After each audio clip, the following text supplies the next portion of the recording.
তোমাকে আমার মোটেই পছন্দ হয় না। আমার মেয়ের সাথে তোমাকে কোনোভাবেই মানিয়ে নিতে পারছি না। তুমি তো স্টুডেন্ট হিসেবেও ভালো না, আর আমার মেয়ের রেজাল্ট জানো? ও তো মাশাআল্লাহ অনেক ভালো স্টুডেন্ট। ওর সাথে তোমার কি মানায়? হ্যাঁ, তোমার আদরের বোনের ছেলে কি ঘুম থেকে উঠেছে? উনি তো জমিদারের ছেলে। এখন বাজে কটা? 11টা। ঘুমই তো সারাদিন ভবঘুরের মতো ঘুরবে, খাবে, দাব, খেলার বাড়ি আছে। খালু কিছু বলে না? 1.5 বছর ধরে চাকরির জন্য ট্রাই করছে। ওর সব জায়গায় চেষ্টা করছে। কিছু চেষ্টা করছে, চেষ্টা আমরা বুঝি না। বলা ছেলেটার বাবা মা নাই, এতিম। আমি ওকে বাবার মতো আদর যত্ন করি নাই। 1.5 বছর হচ্ছে পড়াশোনা শেষ, কোনো ট্রাই নাই। এরকম একটা বেকার ছেলে কোনোভাবে চলতে করতে পারছি না। কিভাবে পরের উপর খায়, পরের উপর ঘুমায়? ওর শরীরটা খুব খারাপ, ও শুয়ে আছে বসে। আমি তাই শুনু, জ্বর আসছে, বানার পর টাইম নাই। আমি গেলাম, এত রাত হবে। শুনলে তো আমার প্রতি তার অভিযোগ প্রতিদিনের ঘটনা। আরেকটা বিষয়, জন আমার জন্য অনেকক্ষণ অপেক্ষা করে বসে আছে, বের হতেই হবে।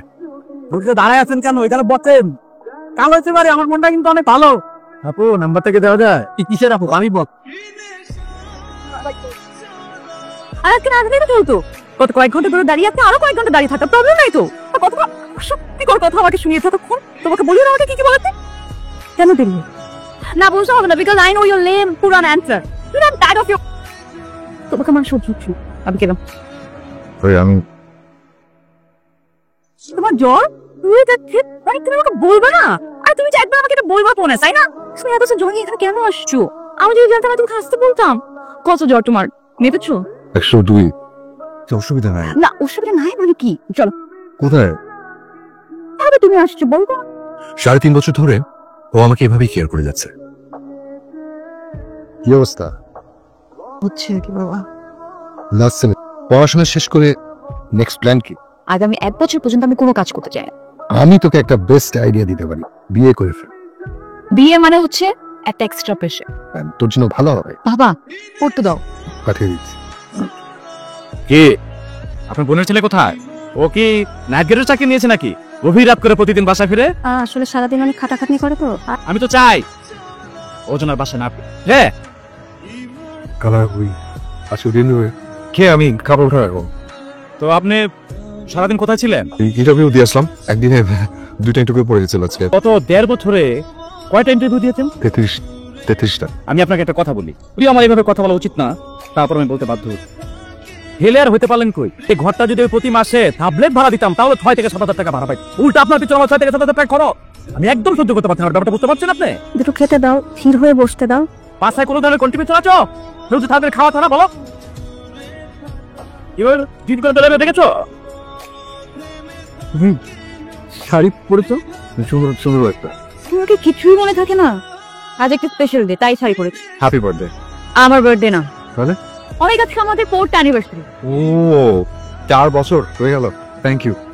তুমি 4টা বছর ধরে আমার মতো একটা বেকার ছেলেকে সহ্য করে এসছো।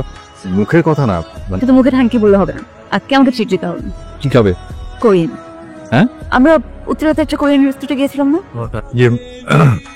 আমি তো আসলে কখনো ওভাবে আমি আসলে জানি না ওটা কত টাকা বিল। একজন খেলে 3-4 হাজার টাকা আসবে। মানে আমার দেখলাম কত টাকাতে, আমার কাছে আসলে 527 টাকাতে। আমি তোমার কাছে ট্রিট চেয়েছি, আমি কি বলেছি তোমাকে বিল দিতে? বিল আমি দিব। চল। নিজের কাছে না খুব ছোট লাগে। আর ছোট হতে হবে না, লোন দিচ্ছি, সুন্দর মতো লিখে রাখবা, পরে কিন্তু সব ফেরত। ওইখানে না গেলে হয় না, ওই লাঠি দেখে থাকে ওটা ওটা আমার না, ওই বোনের সব দেখার জন্য নিয়ে রাখ। চল। ও আমার একমাত্র শক্তি, যদিও বিলটা ওই দেবে। আমারও মন চাই যে বিলটা আমি দিই, পারি না। মাঝে মাঝে মনে হয় মাটি ভাগ করে মাটির ভিতরে ঢুকে দিই।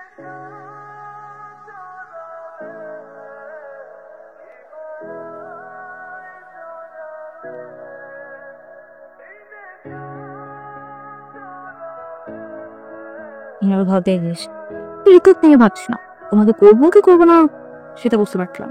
কি করে? তুমি তো আমার অনেক ফ্রেন্ড দেখেইছিল, মানে আমার আরেকটা ফ্রেন্ড আছে, খুব ভালো ছেলে। আসলে ওর নাম দিনকাল একটু খারাপ যাচ্ছে, কোনো জায়গায় আসলে চাকরি করে পাচ্ছে না। আমি ভাবছিলাম তোমার তো অনেক ফ্রেন্ডস আছে, তুমি যদি কোনো একটা জায়গায় ওকে রেফার করতে পারতো তাহলে কিন্তু ওর লাইফটা সেট হয়ে যেত। যদি ভালো হয়, তোমার যদি সবকিছু ঠিকঠাক মনে হয় তাহলে আর কি। তাকে কোয়ালিফাইড হতে হবে। হ্যাঁ কোয়ালিফাইডই, কিন্তু ফ্যামিলি প্রেশারের সবকিছু মিলে রেজাল্টটা এটা কিন্তু অত খারাপ না, চলে আর কি বাবা। তুমি যদি ঠিক মনে করো। তুই যেহেতু বলছিস ভালো ছেলে, আমি পরশুদিন ওকে আমার বাসায় আসতে বল। চাকরি চেয়ে মনে হচ্ছে উনি চাকরিও দেবে। অফকোর্স এটা বলবা না, সুন্দর মতো পরিপাটি হয়ে দেখো। আসলে আমার খুব ঠিক আছে। আমি কফি করে নিয়ে আসি। তোমার পুরো নামটা জানি কি? অনেক অনেক আহমেদ। তুমি আমার কাছে কেন আসছো? জি মানে নিশ্চয়ই চাকরির জন্য এসেছো। জি, আমি সোজা সাপটা কথা বলা পছন্দ করি। তোমার সম্পর্কে আমি খোঁজ খবর নিয়েছি, তোমার ব্যাকগ্রাউন্ড কি। পুলিশ কমিশনার কিন্তু আমার বন্ধু, তোমার তো বাবা মা নেই। জি, তুমি খালুর কাছে থাকো। তোমার খালু সবসময় চিৎকার করেন তুমি একটা বেকার মানুষ। বেকার মানুষ ফ্যামিলির জন্য একটা বোঝা। তুমি আমার নাম জানো? আমার নামের শেষে চৌধুরী। আর চৌধুরী সাহেবরা কি চায়? চৌধুরী সাহেবরা চায় তার ছেলেদের ভবিষ্যৎ। প্রয়োজনে নায়ক নায়িকাকে আলাদা করে নেন। তোমাকে আমার মোটেই পছন্দ হয় না। আমার মেয়ের সাথে তোমাকে কোনোভাবেই মানিয়ে নিতে পারছি না। তুমি তো স্টুডেন্ট হিসেবে ভালো না। আর আমার মেয়ের রেজাল্ট জানো? ও তো মাশাআল্লাহ অনেক ভালো স্টুডেন্ট। ওর সাথে তোমার কি মানায়? হ্যাঁ, তুমি যদি একটা ভালো স্টুডেন্ট হতে তাও তো আমি সবাইকে বলতে পারতাম ব্রাইট ফিউচার। তো তোমার প্রয়োজন চাকরি। তোমার এই জি কথাটা আমার খুব ভালো লাগে। যাদেরকে বললেই তোমাকে ভালো চাকরি দেবে, কিন্তু তার বিনিময়ে আমি একটা ডিল করতে, আমার মেয়ের জীবন থেকে তোমাকে দূরে সরে দিতে হবে। পারবে না? তো তুমি ডিসাইড করো তুমি কি চাও। একটু পরে আমার মেয়ে আসবে, তোমার সাথে আবার কি কথা হয়েছে যেন সে বুঝতে না পারে। যে পেট ভরে না।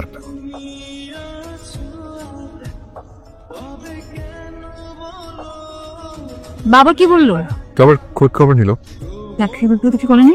তোমাকে বলতে না করলো না। ওই হ্যাঁ দেবে অপশন দিল, চাকরির অপশন দিল। আমি বলেছিলাম না বাবাকে বললেই প্রবলেম তো পারবো, খুব শীঘ্রই আমাদের বিয়েটা হয়ে যাচ্ছে। একবার অফিসের জন্য মনে করে ফর্মাল শার্ট লাগবে, মানে ব্যাপার বড় শপিং। এটাই বেকারদের কপাল। আচ্ছা কি বলেছিলাম না ও একদম অনেক বড় হবে, আপনি অনেক বড় চাকরি পেয়েছে। কি ধরনের ডিলেটা? মনে হচ্ছে না তুমি নিজেকে বেঁচে আসছো। মনে হচ্ছে কিভাবে হয় আমার কাছে এখনো চিন্তা হয় নাই। কত স্বপ্ন দেখেছি তোমার সাথে।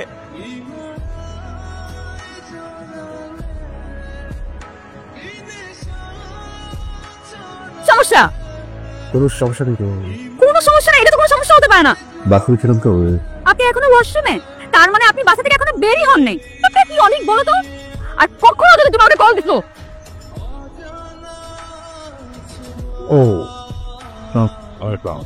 তুমি কি সবসময় আমার মেয়েকে ওইভাবে দাঁড় করে রাখো? তাই তোমার আপডেট কি বলো তো? প্রত্যেকটা শর্তে রাজি।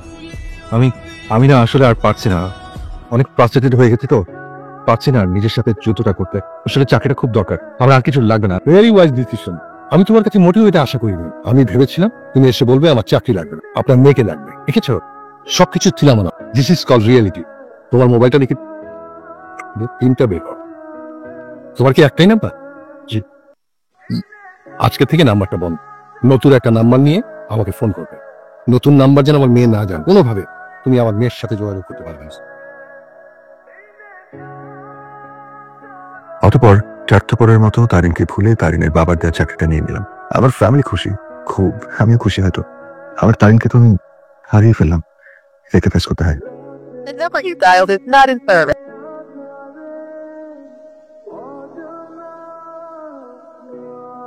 অনেকদিন কেটে গেল। চাকরি টাকা দিয়ে কালুকে অনেক কিছু কিনে দিয়েছে, কিন্তু যাকে নিয়ে স্বপ্ন দেখতাম সে নেই আজকে। অনেক দিন তারিনের থেকে পালিয়ে বেড়ালেও একদিন ধরা খেয়ে গেলাম। এই যে আপনার সাথে একটু কথা ছিল। কি ব্যাপার, নিচে তাকিয়ে আছেন কেন? আমি আপনাকে কোন একটা এম্বারেসিং সিচুয়েশনে ফেলতে আসি, আপনাকে খুঁজতেও আসেন। এটা নিতে করে দেখুন, আগামী মাসে 18 তারিখ আমার বিয়ে। আপনি মুক্ত, সারা জীবনের জন্য মুক্ত। আমার বিয়েতে আসলে আমি খুব খুশি হব, খুব ভালো থাকবেন।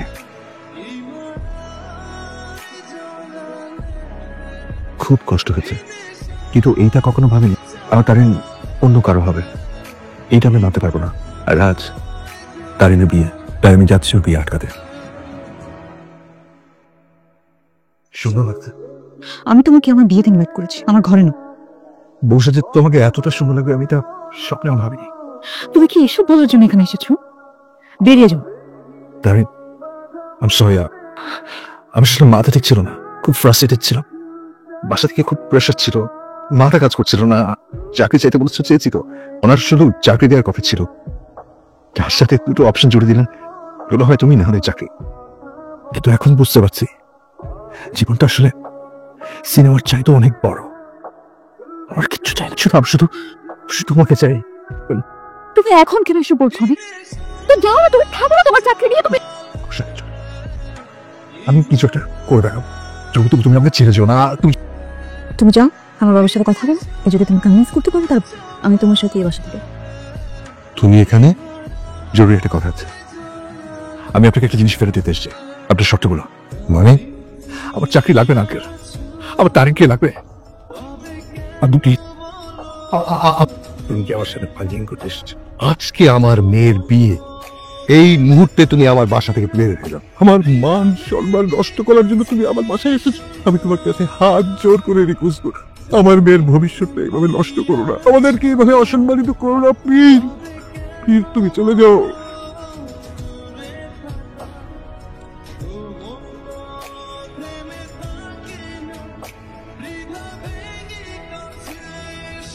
এইদিকে